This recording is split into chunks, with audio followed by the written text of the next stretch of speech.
دعا قبول ہونے کے لیے قرآن اور حدیث میں کچھ اصول اور آداب بیان ہوئے ہیں۔ اگر انسان ان کا خیال رکھے تو دعا قبولیت کے قریب ہو جاتی ہے۔ السلام علیکم، ویلکم ٹو اسلامک پلسز۔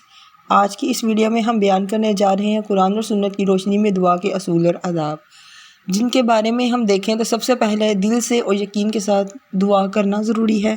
نبی پاک صلی اللہ علیہ وآلہ وسلم نے ترمذی میں یہ حدیث بیان کی گئی ہے کہ انہوں نے فرمایا کہ اللہ سے دعا اس حال میں کرو کہ تم قبولیت پر یقین رکھتے ہو۔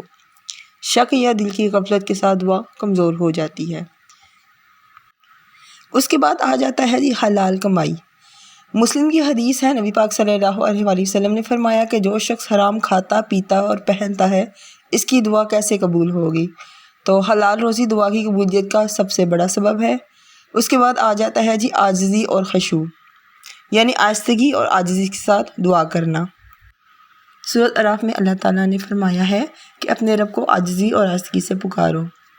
دعا سے پہلے نیک اعمال کا ہونا بھی اس میں شامل آ جاتا ہے، جیسے دعا سے پہلے صدقہ، نماز یا کوئی کام کرنا دعا کے اثر کو بڑھاتا ہے۔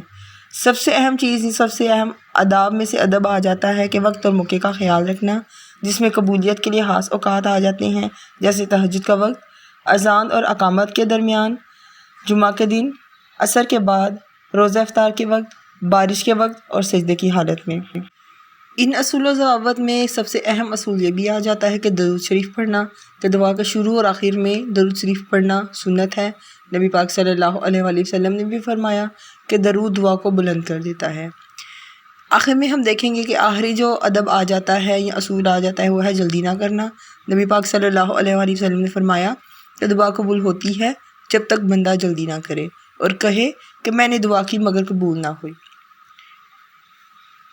آج کی ویڈیو کو ہم سمرائز کریں گے اس فارمولا کے ساتھ کہ قبولیت کے قریب جو دعا ہے اس میں سب سے پہلے آ جاتا ہے حلال کمائی، عاجزی، یقین، نیک موقع، درود شریف اور صبر۔